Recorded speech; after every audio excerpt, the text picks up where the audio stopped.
Morning all of विद्यार्थियों। आज हम लोग माध्य के बारे में पढ़ेंगे, वर्गीकृत माध्य के बारे में। इसके पहले हम लोग पढ़े थे अवर्गीकृत माध्य, माध्यिका और बहुलक। आज हम लोग वर्गीकृत माध्य के फॉर्मूलाज को जानेंगे और समय बचा तो उसका एक एग्जाम्पल भी लेकर के आपको समझाने का प्रयास करेंगे। वीडियो अच्छा लगता है तो आप थोड़ा सा सपोर्ट कीजिए, है ना, और लाइक थोड़ा किया कीजिए। ना समझ में आए तो कमेंट में अपना विचार जरूर लिखिए। तो आज हम लोग माध्य की तरफ चल रहे हैं, है ना। एक सांख्यिकी का एक पार्ट है माध्य, और माध्य भी दो तरीके से होते हैं, एक अवर्गीकृत और वर्गीकृत। उस दिन अवर्गीकृत का सारा फॉर्मूला हम बता दिए थे आप लोग को। आज हम लोग वर्गीकृत माध्य की तरफ चलेंगे। तो वर्गीकृत माध्य जो होते हैं, वर्गीकृत माध्य जो होते हैं ना, वर्गीकृत माध्य जो है उसका फॉर्मूला तीन तरीके से होते हैं। तीन तरीके से हम वर्गीकृत माध्य को बना सकते हैं। पहला जो एकदम सिंपल सा फॉर्मूला है, सरल विधि जो है ना, सरल या प्रचलित विधि कह सकते हैं, सरल विधि बोल सकते हैं या प्रचलित विधि हम कह सकते हैं। प्रचलित विधि जो है वो इस प्रकार से, प्रचलित विधि इसका सूत्र क्या होता है। प्रचलित विधि से अगर हम माध्य निकाले, माध्य को हम लोग बताए थे कि एक्स बार या ए से ही नोट करते हैं, है ना। तो एक्स बार में देखें तो ये होता है क्या, सिग्मा एफ एक्स बटे क्या होता है, सिग्मा एफ। सिग्मा हम लोग ऐसे लिखते हैं, सिग्मा एफ, है ना। जहां आप लोग को बताया भी गया था कि एफ क्या है सर, जहां एफ बराबर आपके पास क्या है, एफ है बारंबारता। एफ क्या बताएगा, बारंबारता। और एक्स क्या बताएगा, तो एक्स बताएगा आपके पास वर्ग चिन्ह। एक्स क्या बताएगा, वर्ग चिन्ह। अब वर्ग चिन्ह हम लोग कैसे निकालते हैं, नहीं जानते तो समझ लीजिए। वर्ग चिन्ह कैसे निकलता है, तो आपके पास बड़ी संख्या जो वर्ग अंतराल दिया हुआ है, वर्ग अंतराल की उच्च सीमा और निम्न सीमा, उच्च सीमा है ना, और प्लस क्या, निम्न सीमा, दोनों को जोड़कर निम्न सीमा, समझ गए, निम्न सीमा। और दोनों को जोड़ करके अगर हम भागा दें 2 से, तो जो हमको प्राप्त होगा वही क्या होता है, आपके पास मिलता है वर्ग चिन्ह मिलता है ना, ये वर्ग चिन्ह मिलता है। तो इस प्रकार से हम लोग को वर्ग चिन्ह प्राप्त होता है। और आगे देखेंगे तो फिर क्या है, वर्ग चिन्ह हम लोग इस प्रकार से निकाल पाते हैं। फिर दूसरा है आपके पास लघु रीति। दूसरी जो तरीका है लघु रीति, दूसरी तरीका है विद्यार्थी लघु रीति। लघु रीति के माध्यम से हम लोग क्या करते हैं, लघु रीति के माध्यम से हम लोग ये बनाते हैं, लघु रीति से। दूसरा तरीका है लघु रीति, है ना। लघु रीति के माध्यम से हम लोग इसको बना सकते हैं। एक मिनट विद्यार्थी, थोड़ा कलम कमजोर हो गया है, इसमें इंक डाल देते हैं, दिखेगा अच्छा तब ना। अभी तो डिजिटल बोर्ड मेरे पास नहीं है, लेकिन आप लोग अगर सपोर्ट करेंगे तो एक दिन जरूर डिजिटल बोर्ड होगा।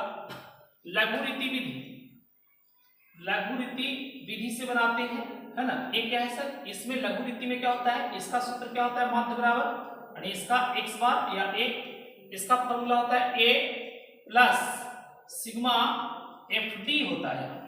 अब डी क्या है सर, और ए क्या है बता रहे हैं, सिग्मा एफ डी बटे क्या होता है, सिग्मा एफ होता है। एफ की मतलब तो समझ गए हैं, बारंबारता होता है ना। जहां ए बराबर क्या लिखा जाएगा, जहां आपके पास ए बराबर विद्यार्थी, जहां ए बराबर क्या होगा, जहां आप देखेंगे तो ए बराबर आपके पास क्या आएगा, ए बराबर आता है कल्पित माध्य। वर्ग चिन्ह में से कोई हम ऐसी संख्या उठाते हैं जो मध्यमान हो, यानी कल्पित माध्य उठाते हैं। कल्पित माध्य इसको बोलते हैं, कल्पित माध्य, कल्पित माध्य बोलते हैं, कल्पित माध्य। और डी क्या है, डी विचलन है, डी विचलन होता है। ई कैसे निकलता है सर, विचलन, डी को हम लोग विचलन कहते हैं। अब डी डेविएशन बोल सकते हैं। अब डी कैसे निकलता है, तो विचलन का सूत्र जो होता है विद्यार्थी इस प्रकार से होता है कि हम लोग क्या करते हैं, x माइनस क्या करते हैं a, x क्या चीज है, वर्ग चिन्ह है, जो बार बार वर्ग चिन्ह बदल रहा है वो वर्ग चिन्ह है। और ये जो आप कल्पित वर्ग चिन्ह माने हैं, कल्पित माध्य जो माने हैं, कल्पित माध्य मानना कहां से है, तो वर्ग चिन्ह में से कोई मध्य संख्या उठा लेना है और उसी वर्ग चिन्ह में से हमेशा कल्पित माध्य को क्या करते रहना है, घटाते जाना है। इस तरह से हम लोग को d प्राप्त हो जाता है ना। और यहाँ पे सिग्मा का मतलब समझ रहे हैं, f का मतलब भी समझ रहे हैं। तीसरी विधि जो है विद्यार्थी, है ना, तीसरी विधि क्या है, तीसरी जो तरीका है हमारे पास, वो तीसरी तरीका यहाँ पे लिख रहे हैं। देखिए तीसरी तरीका क्या है बनाने का, और उसको बोलते हैं हम लोग तीसरी विधि जो है पद विचरण विधि, है ना। पद विचरण विधि से हम लोग बनाते हैं, पद विचरण विधि, पद विचलन विधि। पद विचरण विधि से हम लोग क्या करते हैं, पद विचरण विधि के माध्यम से हम लोग भी निकालते हैं माध्य, है ना। तो इसका x बराबर क्या होगा, x बार बराबर इसका सूत्र क्या आएगा बन करके सर, तो इसका देखेंगे तो एक पद विचलन विधि से इसका क्या निकलेगा, तो पद विचलन विधि से इसका विद्यार्थी फॉर्मूला आता है a प्लस यहाँ a इंटू क्या होता है, सिग्मा fd डैश होता है, सिग्मा fd डैश बटे आपके पास क्या होता है, सिग्मा f होता है, fd डैश है, fd डैश है। अब सर यहाँ पे एक नया आ गया टर्म a लाया और d डैश है। ये तो एक के बारे में तो जान ही गए, ये कल्पित माध्य है। तो यहाँ एल के बारे में देखते हैं, तो एल क्या है, वर्ग अंतराल की लंबाई बताता है, वर्ग अंतराल की लंबाई, वर्ग अंतराल की लंबाई बताएगा। और आपके पास डी डैश क्या बताएगा विद्यार्थी, तो डी डैश क्या बताता है, तो डी डैश बताता है कि डी को हम क्या करेंगे, जो डी था, डी बराबर बताया तो यहाँ पे कि डी क्या होता है सर, तो d का पहले बताएं x माइनस a होता है ना। x क्या चीज है, x आपके पास क्या है विद्यार्थी, x बताए थे वर्ग चिन्ह का जो संख्या होता है वो होता है। तो d बटे हम क्या करेंगे a, यानी d को l से भागा देंगे तो d डैश हमको प्राप्त होगा, है ना। और उसके अनुसार फॉर्मूला पर बैठा करके हम लोग क्या करते हैं, निकाल लेते हैं। तो ये आपके पास वर्गीकृत माध्य बनाने का 3 विधियों का प्रयोग कर सकते हैं। ये आपके पास सरल विधि या प्रचलित विधि हम कह सकते हैं, लघु रीति में शॉर्टकट मेथड होता है, और एक होता है पद विचरण विधि। इसके माध्यम से हम लोग क्या कर सकते हैं, हम निकाल सकते हैं माध्य, है ना, ये माध्य निकाल सकते हैं। एक एग्जांपल ले लेते हैं और उसके माध्यम से आप लोग को समझाने का प्रयास करते हैं। हम सरल विधि से बता देंगे, है ना, और उसके बाद फिर अगले दिन लघु रीति विधि होगा, और फिर उसके बाद फिर माध्य माध्यिका पर हम लोग चर्चा करेंगे, क्योंकि शॉर्ट वीडियो बनाएंगे तो आप लोग को थोड़ा समझ में ज्यादा अच्छा से आएगा। चलिए ठीक है, तो इसको हम जानते हैं, आगे देखते हैं। तो एक एग्जांपल लेते हैं विद्यार्थी आप लोगों के सामने, है ना, एक आप लोग का उदाहरण दे करके समझाने का प्रयास करते हैं, है ना। इससे मान लिया जाए कि मैंने उदाहरण मेरे पास क्या है, वर्ग अंतराल दिया हुआ है, वर्ग अंतराल ऐसे आपका एग्जांपल में दिया होता है, वर्ग अंतराल दिया हुआ है, वर्ग अंतराल है ना, आपके पास वर्ग अंतराल दिया हुआ है, बारंबारता दिया हुआ है, समझ गए ना, ये बारंबारता दिया हुआ है, क्योंकि माध्य जब हम निकालते हैं तो हम लोग बारंबारता दिया हुआ रहता है, वर्ग अंतराल दिया हुआ रहता है, तो उसमें हम लोग को वर्ग चिन्ह निकालना होता है। लेकिन माध्यिका जब निकालते हैं तो उसमें हम लोग को संचयी बारंबारता निकालना होता है, उसमें हम लोग को संचयी बारंबारता निकालना पड़ता है। माध्यिका जब निकालते हैं तो उसमें हम लोग संचयी बारंबारता को फाइंड करते हैं, है ना। देखिए इसका एक एग्जाम्पल ले लेते हैं और उसके माध्यम से आप लोग को समझाने का हम प्रयास करते हैं।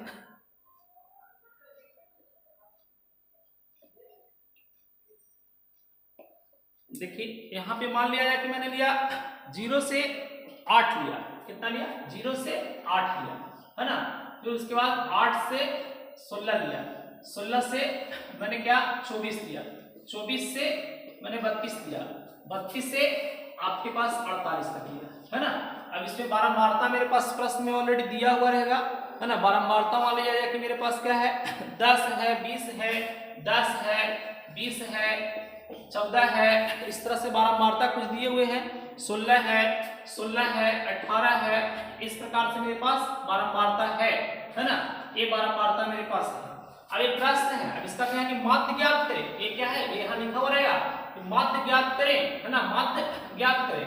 कभी कभी शर्त भी लागू कर देते हैं कि पद विचरण विधि से या लघु रीति विधि से या प्रचलित या साधारण विधि से करें तो माध्य ज्ञात करना है। तो माध्य ज्ञात करने के लिए हम लोग को सबसे पहले इसमें क्या चाहिए, वर्ग चिन्ह निकालना हो, क्योंकि माध्य बराबर फॉर्मूला होता है साधारण में सिग्मा, आपके पास बताया सिग्मा fx बटे क्या होता है, सिग्मा f होता है, तो यहाँ पे हम क्या उत्तर सारणी तैयार करेंगे, पहले उत्तर सारणी तैयार करेंगे। कैसे बनेगा सर, उत्तर सारणी तैयार करेंगे। देखिए उत्तर सारणी, तो उत्तर सारणी में वर्ग अंतराल तो लिखेंगे, वर्ग अंतराल लिखेंगे, वर्ग अंतराल लिखेंगे। उसके बाद हम लोग वर्ग चिन्ह लिखेंगे, वर्ग चिन्ह, और तब लिखेंगे वर्ग चिन्ह। इसी को हम लोग x से डिनोट करते हैं, यहाँ पे वर्ग चिन्ह लिखेंगे। फिर उसके बाद क्या लिखेंगे, बारंबारता लिखेंगे, और इसको हम लोग f से डिनोट करते हैं विद्यार्थी, बारंबारता को। और तब यहाँ पे लिखेंगे f गुने क्या होगा, x था ना, सिवा f आएगा। तो यहाँ पे इतने कॉलम हमको बनाना होगा इस सरल माध्य बनाने के लिए। तो वर्ग अंतराल कितना था, 0 से 8, और वर्ग चिन्ह में बताए थे निम्न सीमा प्लस क्या, उच्च सीमा बटे 2, यानी कितना आ जाएगा 4। तो उसी तरह से 8 बटे कितना है 16। तो देख रहे हैं अंतर कितना का चल रहा है, 8 का बार बार भागा देने की जरूरत नहीं, 4 में 8 जोड़ दी तो 12 8 कितना, 4 8 4 कितना हो गया 12। उसी तरह से यहाँ सब करते जाइए, 16 है 24 है, और क्या है 32 है ना, 32 और क्या है आपके पास 48।